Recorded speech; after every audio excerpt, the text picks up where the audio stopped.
What's going on YouTube? Darksword 255 here, where the numbers may be randomly generated, but the content itself is not. And I am bringing you guys something a little bit spicy today, guys. So I thought that it would be fun, since I've been doing a lot of Chimera videos and it's been a little bit of a hyperfixation of mine currently, as you guys have probably seen from all the uploads. I wanted to test something that I think a lot of players are struggling with. And it is, if you don't have Lydia, it just kind of feels that it's impossible to do Chimera, or even just to do Chimera with any decent amount of damage. So I thought that I would test. There are two different things that I would love to figure out and test. Number one is replacing Lydia, and who could replace Lydia, and what is the best way to replace Lydia. Now, what you could do is you have two different options. You can either replace her with a buff stripper, or you can replace her with somebody who has block active skills, and that is important for the Viper stage. Now,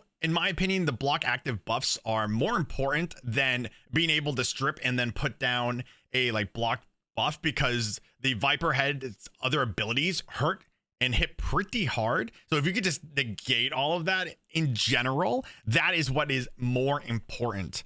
Now, let's go ahead and jump into the champions that I think are good replacements. And there's one of these champions I'm going to show you that might even be better than having Lydia in this matchup. So I'm going to briefly kind of go over some of the champions that all have block active skills. Now, there are a couple of champions in here, like I said, I really wanted to test out because they're not really used necessarily in other places. One of those champions is, I hope I'm going to say her name right, Cleopatrix. Oh, you didn't. Now, you get her from doing Doom Tower, and there really isn't a lot of places for her. Hydra's really the only other place, because she has the ability to put down a hex buff, but she also has the ability to fear, which helps with the ram head. She has the ability to block active skills, which helps with the Viper. And I said head rotation. So she does have some great abilities. Again, she's not a very utilized champion, but again, I was when I was thinking about this video, I was like, man, I really want to figure out a place that I could build her and use her, because she's been in my vault since I have gotten her. Now, I have her built very modestly, and there is a specific reason why I built all of these champions modestly, because when you're getting into Chimera, you might not have a very developed account. You might be struggling, and especially if you do not have Lydia, you're not gonna have the best gear necessarily. So the gear levels that I set, 4,000 attack, totally manageable crit rate and crit damage, as well as accuracy. And I did that with all of the champions that we tested today. Like I said, just to have like a baseline. Jumping into champion number 2, I went with Ronda. The thing about Ronda is she has block active buffs and passive on her A2, which is non-dodgeable. So you don't actually have to build her with accuracy. I just have her built with accuracy, 4,000 attack, a good amount of crit damage. The thing that stinks about using Ronda is you can't use any of her other abilities. You can't, she can't really use her A3. You're really relying on your A1 and A2 for her damage. Now, she does have in your corner where she does have a chance to attack with another champion, but even so, it's not necessarily that great. Most of these champions, how I have the team set up, they are being used not necessarily as a damage dealer, but as a support. Now, yes, it will help you get more damage and numbers on the Chimera, but again, the main purpose of these champions is to be able to put down this block active skills. Jumping into champion at number 3 here, we are jumping with Fenax here. Now, he not very recently, he did get a buff, but he does on his A2 have a block buff and a block active skills. And he also has, and this is why I like him so much, the decreased speed and the decreased defense. Now, ironically, I actually didn't have him fully masteried out. I needed to select the last one when I did. So I didn't do this test with him having full masteries. But again, his damage is very similar to everybody else's damage. You could obviously build these champions significantly stronger, more damage, faster. and in different sets of gear. But again, this is just a test to show that you don't need to have the most expensive gear. You don't need to have the craziest stats to Chimera. And finally, guys, I went ahead and tested Loki here. Now, everybody should have Loki. If you don't, I'm sorry, that stinks for you. But everybody should have Loki, and they should have a 4-star awakening for him. Again, my Loki is built very modestly. I have him built honestly just in an assortment of gear. I mean, he's mainly used for support. I like him a lot because he has the ability to put the block active skills and a block debuff and to speed up his turn meter and give increased attack to everybody on the team. Now, I don't even have masteries on him. Again, you know, could I have? Yes. But again, the purpose of this test, and I know I sound like a broken record right now, but the purpose of this test is to showcase that these champions, without being built 100% properly, are still good replacements and will help you get the damage that you're looking to get in the Chimera clan boss. Now, this is the team that I went ahead and tested right here, guys. Now, obviously, you just replace Lydia with any of these other champions that we're testing today. And the team is already all set up. Now, obviously, not everybody has a Padre. Not everybody has a Gwendolyn. Not everybody has a Evelyn. And obviously, not everybody has a Ganute. I mean, you could replace all of these champions with an assortment of different champions, right? You can put Python here. You put Duchess here.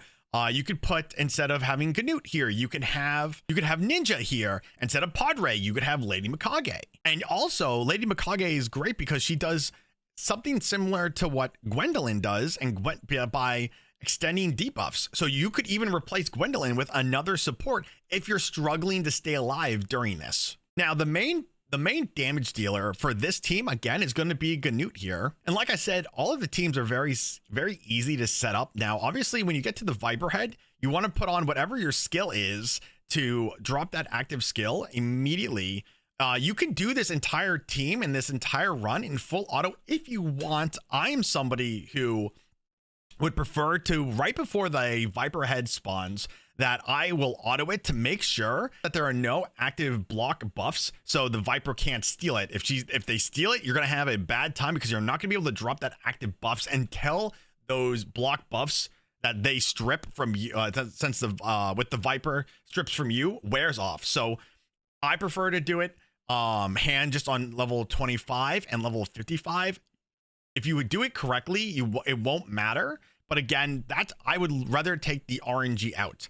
Now, my Elva is in a protection set, but there's still a 75% chance that when she drops that protection buff, that it does not become protected.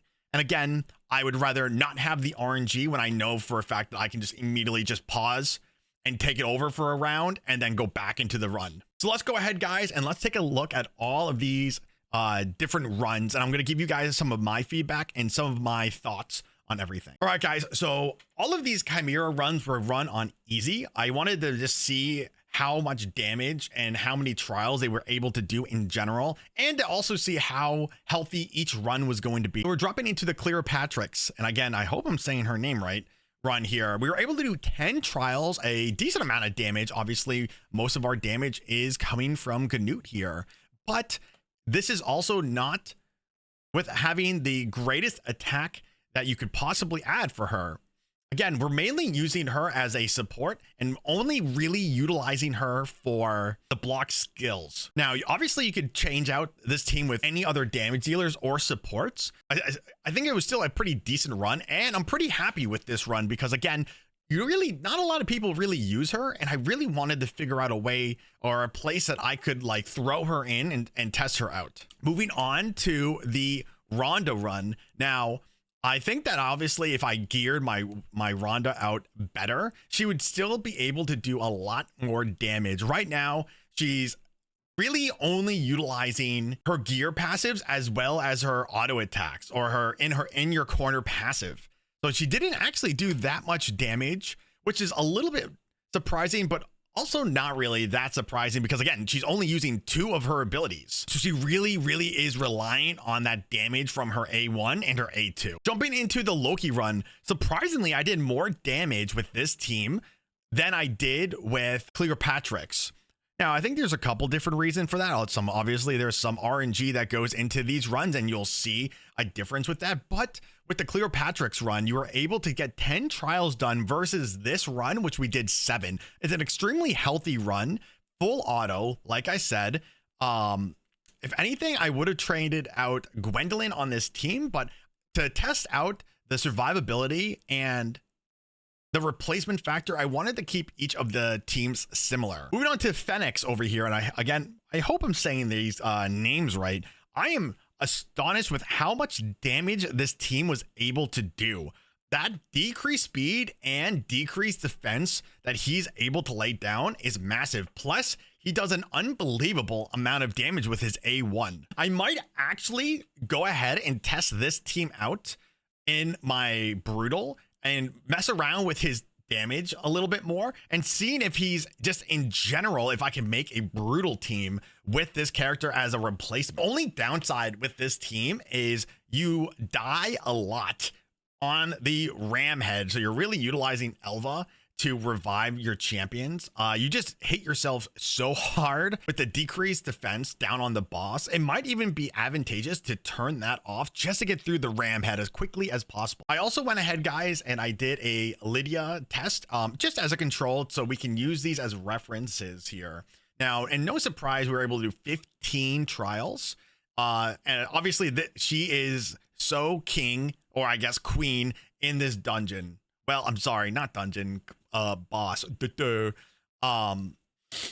But I'm interested to see if I geared out my Fenax better, if he would be able to stand toe to toe with this team. Again, I'm just shocked with how well that team ended up doing comparatively to having Lydia here. But I think that all of these champions, guys, if you need a replacement for Lydia, which some of my other accounts, like my free-to-play account, is in desperate need of a block active skills champion. I'm actually super close on my free-to-play, but right now, as I've already made videos, I am struggling with Chimera right now. So after doing this test, I might actually go ahead and gear out some of my block active buffs and see if I can actually get to the point that I can hit Brutal. Don't know yet. I think it'll be a good video down the line, though, if I end up doing that. So let me know, guys, what do you think of these tests here? Do you guys think that I missed anybody that you could implement here into these teams that are pretty free to play or easily obtainable champions? What champions do you use for a block active buff? I know that Lydia is queen here, but do you use her? Do you use anybody else? Let me know down in the comments below, and make sure to subscribe to the channel so you don't miss any of my future uploads. Thank you guys so much for watching, and I will see everybody in the next video.